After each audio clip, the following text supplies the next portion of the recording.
आदरणीय मेरे प्रिय दोस्तों और भक्तों, श्री विष्णु पुराण से श्राद्ध और प्रेत कर्म आदि के विचार का यह वृत्तांत आपके समक्ष रख रहा हूँ। दोस्तों, यह वृत्तांत श्री विष्णु पुराण के 13वें अध्याय में आया है। लगभग 10 मिनट का होने वाला यह वृत्तांत आपके समक्ष प्रस्तुत कर रहा हूँ। उम्मीद करता हूँ कि बने रहेंगे आप इस वृत्तांत के अंत तक मेरे साथ। तो दोस्तों, आइए इस वृत्तांत को शुरू करने की मुझे इजाज़त दीजिए। तो दोस्तों, और वो बोले, पुत्र के उत्पन्न होने के उपरांत पिता को वस्त्रों सहित स्नान करना चाहिए। उसके पश्चात जात कर्म संस्कार और आभ्युदयिक श्राद्ध करने चाहिए। तदुपरांत देवता और पितृगण हेतु अपने दोनों और दो ब्राह्मणों का पूजन करें और उन्हें भोजन कराएं। हे राजन, पूर्व अथवा उत्तर की ओर मुख करके दही, अक्षत और बद्री फल से बने हुए पिंडों को देवतीर्थ या प्रजापति तीर्थ से दान करें। इस आभ्युदयिक श्राद्ध से नांदी मुख नामक पितृगण प्रसन्न होते हैं।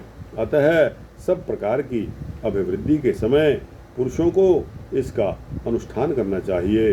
कन्या और पुत्र के विवाह में, गृह प्रवेश में, बालकों के नामकरण तथा चूड़ा कर्म आदि संस्कारों में, सीमंतोन्नयन संस्कार में और पुत्र आदि के मुख देखने के समय गृहस्थ पुरुष एकाग्रचित्त से नांदी मुख नामक पितृगण का पूजन करें।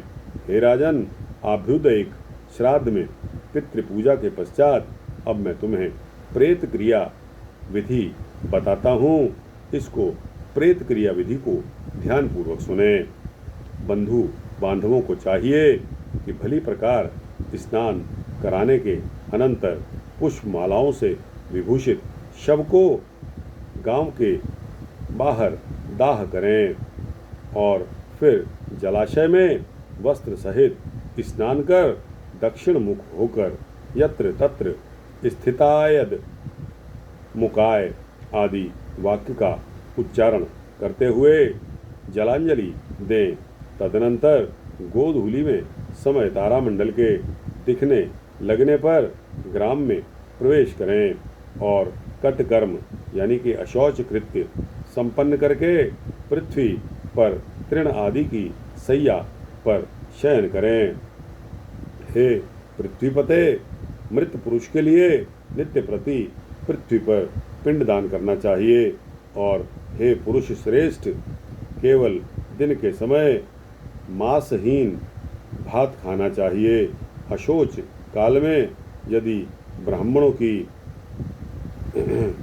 तो उन्हें भोजन कराने से मृत जीव की आत्मा तृप्त होती है। अशौच के पहले, तीसरे, 7वें और 9वें दिन वस्त्र त्याग कर और बहिर्देश में स्नान करके तिलोदक दें। हे राजन, अशौच के चौथे दिन अस्थि चयन करना चाहिए। उसके अनंतर अपने सपिंड बंधुजनों का अंग स्पर्श किया जा सकता है। हे नृप, उस समय से समानोदक पुरुष चंदन और पुष्प धारण इत्यादि क्रियाओं के अलावा पंचयज्ञ आदि और सब कर्म कर सकते हैं। भस्म और अस्थि चयन के अनंतर सपिंड पुरुषों द्वारा शैया और आसन का उपयोग तो किया जा सकता है, किंतु स्त्री संसर्ग नहीं किया जा सकता। बालक, देशांतर स्थित व्यक्ति, पतित और तपस्वी के मरने पर तथा जल, अग्नि और उद्दंडन, फांसी लगाने आदि द्वारा आत्मघात करने पर शीघ्र ही अशौच निवृत्ति हो जाती है। मृतक के कुटुंब का अन्न 10 दिन तक नहीं खाना चाहिए। अशौच काल में दान, परिग्रह, होम और स्वाध्याय आदि कर्म भी नहीं करने चाहिए। यह 10 दिन का अशौच ब्राह्मण का है। क्षत्रिय का अशौच 12 दिन का और वैश्य का अशौच 15 दिन का रहता है। तथा इसी प्रकार शूद्र का अशौच शुद्धि 1 मास में होती है। अशौच के अंत में इच्छा के अनुसार अयुग्म यानी कि 3, 5, 7, 9 आदि ब्राह्मणों को भोजन कराया जाता है तथा उनकी उच्छिष्ट यानी कि झूठन के निकट प्रेत की तृप्ति के लिए कुशा पर पिंडदान करें। अशौच शुद्धि हो जाने पर ब्रह्म भोज के अनंतर ब्राह्मण आदि चारों वर्णों को क्रमशः जल, शस्त्र, प्रतोद, कोड़ा और लाठी का स्पर्श करना चाहिए। तदनंतर ब्राह्मण आदि वर्णों के जितने भी जातीय धर्म बतलाए गए हैं उनका आचरण करें और स्वधर्मानुसार उपार्जित जीविका से निर्वाह करें। फिर प्रतिमास मृत्यु तिथि पर एकोदिष्ट श्राद्ध करें जो आवाहनादि क्रिया और विश्वदेव संबंधी ब्राह्मण के आमंत्रण आदि से रहित होने चाहिए। उस समय एक अर्घ्य और एक पवित्रक देना चाहिए तथा बहुत से ब्राह्मणों के भोजन करने पर भी मृतक के लिए एक ही पिंडदान करना चाहिए। यजमान के आभिरम्यताम ऐसा कहने पर ब्राह्मण गण अभिरताः स्मः ऐसा कहें और फिर पिंडदान समाप्त होने पर अमुकस्य अक्षय मिदमुपतिष्ठताम इस वाक्य का उच्चारण करें। इस प्रकार 1 वर्ष तक प्रतिमास एकोदिष्ट कर्म करने का विधान है। हे राजेंद्र, वर्ष के समाप्त होने पर सपिंडीकरण करें, उसकी विधि सुने। सपिंडीकरण कैसे होता है? हे पार्थिव, इस सपिंडीकरण कर्म को भी 1 वर्ष 6 मास अथवा 12 दिन के अनंतर एकोदिष्ट श्राद्ध की विधि से ही करना चाहिए। इसमें तिल, गंध और जल से युक्त 4 पात्र रखें। इनमें से एक पात्र मृत पुरुष का होता है तथा 3 पितृगण के पात्र होते हैं और फिर मृत पुरुष के पात्र स्थित जल आदि से पितृगण के पात्रों का सिंचन करें। इस प्रकार मृत पुरुष को पितृत्व प्राप्त हो जाने पर संपूर्ण श्राद्ध धर्मों के द्वारा उस मृत पुरुष से ही आरंभ कर पितृगण का पूजन करें। हे राजन, पुत्र, पौत्र, प्रपौत्र, भाई, भतीजा अथवा अपनी सपिंड संतति में उत्पन्न हुआ पुरुष ही श्राद्ध आदि क्रिया करने का अधिकारी होता है। यदि इन सबका अभाव हो तो समानोदक की संतति अथवा मातृपक्ष के सपिंड अथवा समानोदक को इसका अधिकार है।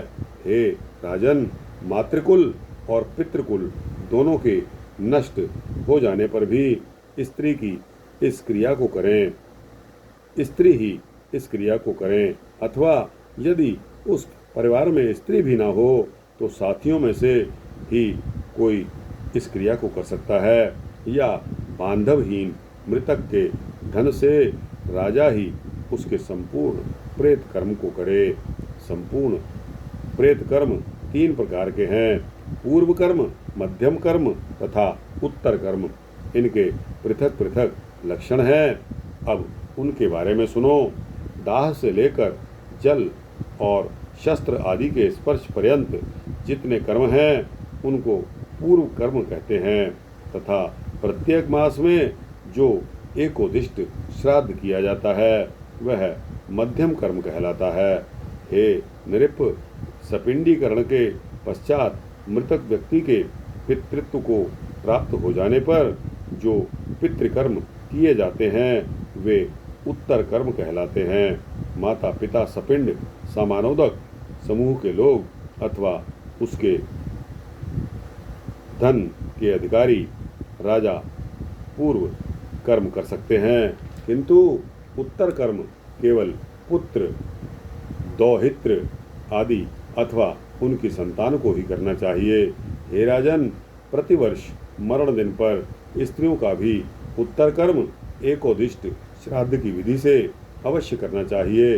अतः हे अनग, उन उत्तर क्रियाओं को जिसको जिस जिस विधि से करना चाहिए, अब आगे वह विधि समझाई गई है जो कि अगले अध्याय में आएगी। तो दोस्तों, यह अध्याय यहाँ समाप्त होता है। इस अध्याय में श्राद्ध और प्रेत कर्म आदि पर विचार आपने सुना। आपको कैसा लगा? अच्छा लगा हो तो इसको लाइक और शेयर करते हुए अपने दोस्तों, भक्तों, मित्रों, जिज्ञासुओं तक पहुंचाना।